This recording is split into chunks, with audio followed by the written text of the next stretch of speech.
प्रदेश power corporation के संविदा कर्मचारी हैं, लगातार 25-26 दिनों से धरना प्रदर्शन कर रहे हैं। आप देख सकते हैं कि ये जो कर्मचारी हैं, इनको अपने काम के दौरान इतनी समस्याएं आती हैं, फिर भी सरकार की तरफ से इनको किसी प्रकार की कोई मदद नहीं की जाती है। लगातार इनका विभाग में शोषण होता रहता है और उसको ये झेलते रहते हैं, बर्दाश्त करते रहते हैं।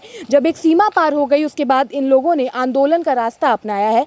यहाँ तमाम लोग मौजूद हैं, उनसे बात करेंगे कि इतना लंबा समय हो गया धरना प्रदर्शन करते करते, कोई अधिकारी आया यहाँ सुध लेने? कोई नहीं आया। क्या उम्मीद लगती है, सरकार की तरफ से मदद होगी नहीं होगी, क्या लगता है? अभी तक तो कोई मदद नहीं हुई।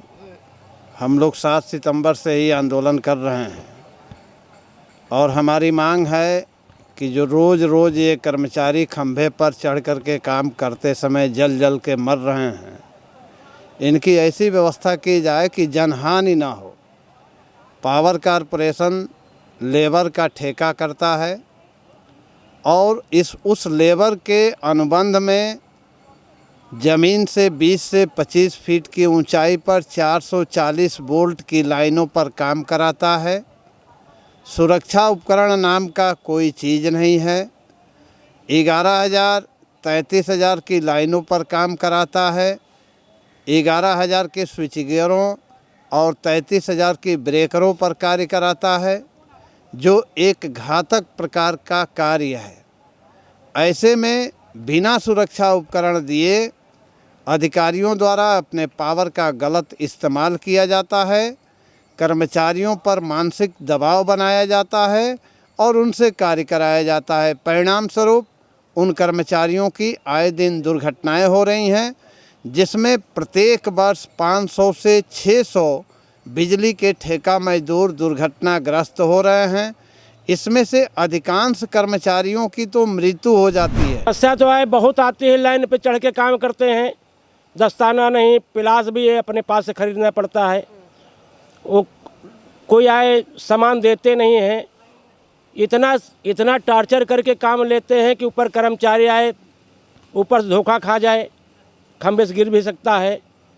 सेफ्टी बेल्ट, वो किट वगैरह कुछ देते नहीं हैं। बरसात में जूता मिलना चाहिए, बरसाती मिलना चाहिए, वो भी कुछ नहीं देते हैं। ये खाली कहते हैं जाओ बरस रहा पानी, आपको लाइन चालू करना है। तो बरसात में तो ज़्यादा समस्या होती होगी करंट का? हाँ, करंट की समस्या होती है, लेकिन हम लोग क्या करें, मजबूर हैं। चढ़ते हैं, लाइन तो उपभोक्ता तक देना है, चाहे जैसे दें, लेकिन आए शट डाउन ले करके अपने को बचाते हुए बरसाती हम खुद स्वयं खरीदते हैं। खरीद करके अपना किसी तरह से लाइन चालू करते हैं। मतलब विभाग की तरफ से कोई मदद नहीं दी? कोई मदद नहीं। अब धीरे धीरे आंदोलन को एक लंबा समय होते जा रहा है, मौसम भी बदल रहा है, बारिश होने लगी।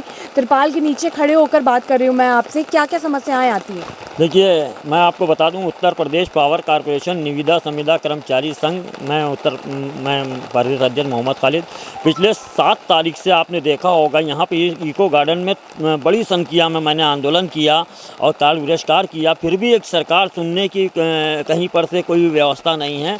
और अभी इससे पहले मैं लगातार 20 घंटे बारिश हुई और 20 घंटे बारिश होने के बाद भी हमारे संविदा कर्मचारी यहाँ पे उपस्थित रहे, इन्हीं ने आंदोलन किया, मगर ये आवाज़ सरकार के कानों तलक की अभी तक की नहीं जा रही है। और आज भी आप देख रही हैं कि पूरी तरीके से भारी बारिश हो रही है और संविदा कर्मचारी यहाँ पे आंदोलन कर रहे हैं सिर्फ एक मांग के लिए, समान कार्य का समान वेतन मिलना चाहिए। और ये अगर नहीं कर पा रही है तो कम से कम 18,000 नियुक्ति क्रम जो है हम लोगों का, वो तो मिलना चाहिए। 8,000 6,000 में किसी का परिवार चलता नहीं है। और इस तरीके से हम लोग इतना पीड़ित हो चुके हैं, जिस तरीके से हम लोग आंदोलित हुए हैं। और आंदोलन अभी तक की, जब तक कि हमारी मांगें पूरी नहीं हो जाएंगी, जब तक कि मेरी आंदोलन हमारा चलता रहेगा। इको गार्डन भवन भी जाकर आप लोग का प्रदर्शन करने का एक इरादा था, तो वो क्या उसकी तैयारियां चल रही हैं? जी बिल्कुल चल रही है। जिस तरीके से हमारे मंत्री ने बताया कि शक्ति भवन में हमारा धरना प्रदर्शन रहेगा, और शक्ति भवन में मैं इस तरीके से धरना प्रदर्शन करूंगा जब तक कि हमारी मांगें पूरी नहीं हो जाएंगी। जो शक्ति भवन के अंदर आदमी हैं, उनको मैं बाहर निकलने की कोई भी इजाज़त नहीं दे सकता हूं जब तक कि हमारी मांगें पूरी नहीं हो जाएंगी। कर्मचारी हैं आप? जी बिल्कुल। कैसे खर्चा चलता है, घर परिवार कैसे मैनेज करते हैं इतनी कम तनख्वाह में? बस जैसे वेतन है उसी हिसाब कम संसाधनों में काम चलाया जाता है। कितने रुपए आपकी तनख्वाह? हमारी 9,000 रुपये है। 9,000 रुपये मिलता कितना है? नहीं, 9,000 ही मिलता है। तो कैसे कैसे क्या करते हैं? कई बहुत समस्याएं होती होंगी, इतनी महंगाई बढ़ गई है, हर चीज़ महंगा हो गया है, तो किस तरीके से आप पालन पोषण कर रहे हैं अपने घर का? वो जैसे व्यवस्था होती है उसी व्यवस्था में रहना पड़ता है मजबूरन, उसका कोई विकल्प नहीं है।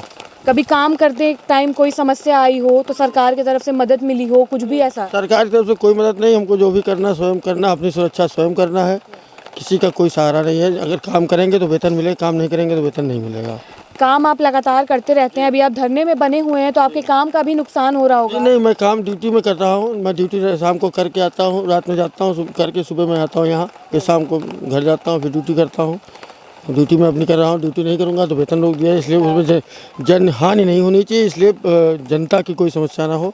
हम अपनी समस्याओं के लिए यहाँ बैठे हैं, सरकार से लड़ाई लड़ रहे हैं। कब तक बैठे रहेंगे? जब तक मेरी मांग है तब तक हम लोग बैठेंगे, अनिश्चितकालीन बैठेंगे। आर पार की लड़ाई है, इसमें हम लोग के पीछे हटने वाले नहीं हैं। तो जैसा कि आपने देखा, जो संविदा कर्मचारी हैं वो मौसम की मार भी झेल रहे हैं, सरकार की तरफ से कोई सुध नहीं ली जा रही है, लगातार जनहानि होती रहती है, बड़े बड़े हादसे हो जाते हैं कर्मचारियों के साथ, तब भी वो अपना काम आगे करते रहते हैं क्योंकि विभाग की तरफ से उन्हें जबरन काम करने के लिए कहा जाता है।